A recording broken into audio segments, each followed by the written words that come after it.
Hello everyone. आज का जो ये वीडियो है ये स्पेशली हम सभी लेडीज के लिए है, सारी विमेंस के लिए है, मेरी सारी सखियों के लिए है और मेरे खुद के लिए भी है।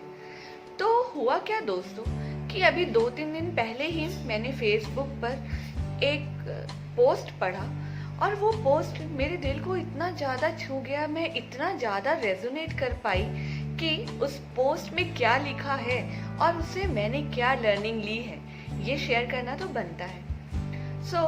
उस पोस्ट में एक लेडी अपनी एक दोस्त के बारे में बता रही है कि उसकी दोस्त जो 50 साल की हुई थी, 50 साल उसने कंप्लीट किया ही था और उसके कुछ दिनों के बाद ही एक एक्सीडेंट में सडनली उनकी डेथ हो गई।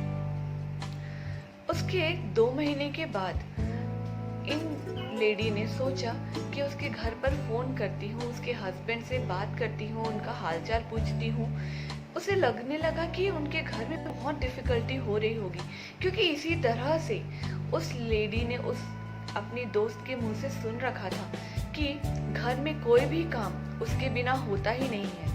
उसके हस्बैंड का जो जॉब था वो ट्रैवलिंग वाला जॉब था और इसी वजह से घर के हर छोटे से लेके बड़े काम के लिए वो लेडी ही रिस्पॉन्सिबल रहती थी। चाहे घर के अंदर का काम हो या बाहर से सामान लेके आने का काम हो, चाहे उनके बच्चों की स्टडीज हो, स्कूल का काम हो, या फिर उनके इन लॉज का हेल्थ की देख रेख का काम हो, हर एक काम उस लेडी ने अपने सर पर रखा हुआ था। और कभी कभी इन सारी बातों को शेयर करते करते वो लेडी निराश भी हो जाती थी, दुखी भी हो जाती थी, क्योंकि उसे हमेशा फील होता था, वो अपने फ्रेंड से शेयर करती थी कि घर में हर किसी को मेरी ज़रूरत है, मेरे बिना तो मेरे हस्बैंड एक कप चाय भी नहीं बना के पी सकते हैं, मेरे बच्चे एक बार खाना खुद से निकाल के खा भी नहीं पाते हैं, ना ही मेरे इन लॉज खुद से कुछ कर पाते हैं। हर किसी के लिए मैं हूँ वहाँ पर, हर किसी को मेरी ज़रूरत है और मैं हर किसी का काम करती हूँ,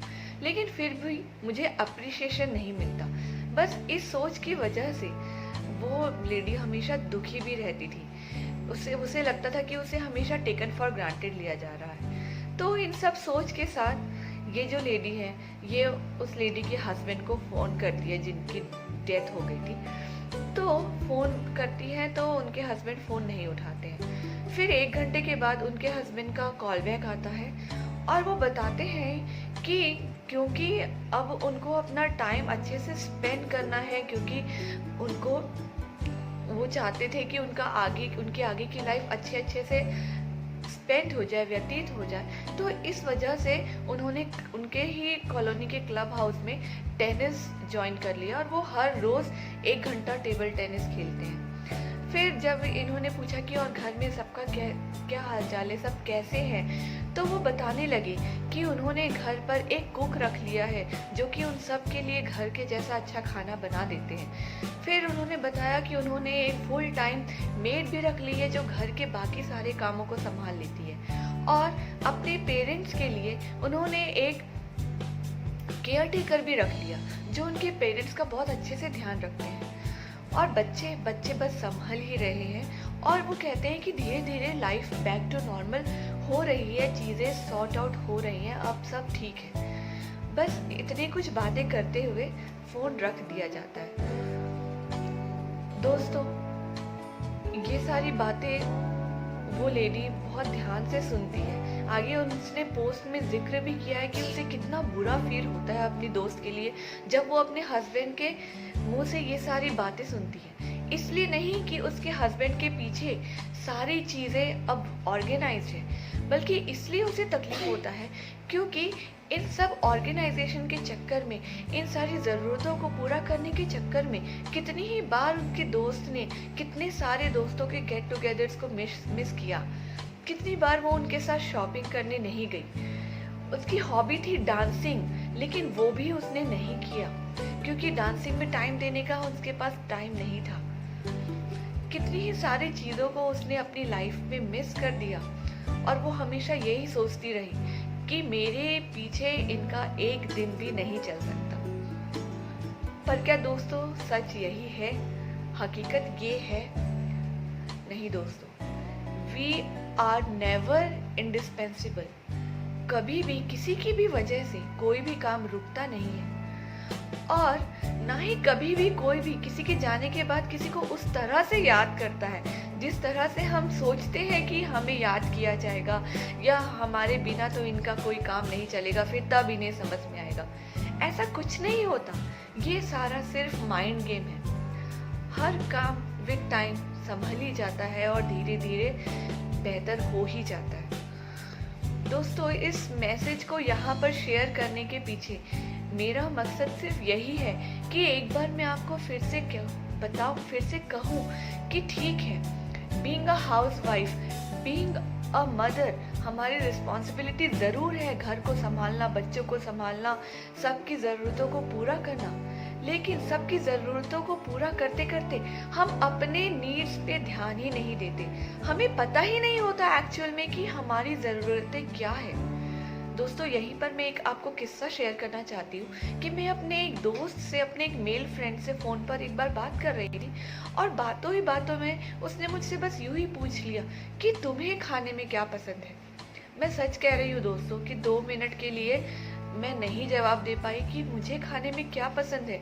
मुझे नहीं याद आया कि मेरा फेवरेट फूड क्या है। और ऐसा हम सबके साथ होता है दोस्तों। हमें नहीं पता होता, हम इतने ज़्यादा खो जाते हैं, इतने ज़्यादा मगन होते हैं अपने घर को बनाने में, अपने बच्चों के पीछे, अपने हस्बैंड के पीछे, कि हमें ही पता नहीं होता कि हमारी हॉबीज़ क्या है, हमारी लाइक्स क्या है, हमारी डिसलाइक्स क्या है। दोस्तों, दिस इज़ द टाइम सखियों, ये टाइम है, जाग जाओ और थोड़ा सा टाइम निकाल के अपने साथ टाइम बिताओ। जो आपको अच्छा लगता है दिन भर में थोड़ा टाइम आप वही करो जो आपको पसंद है।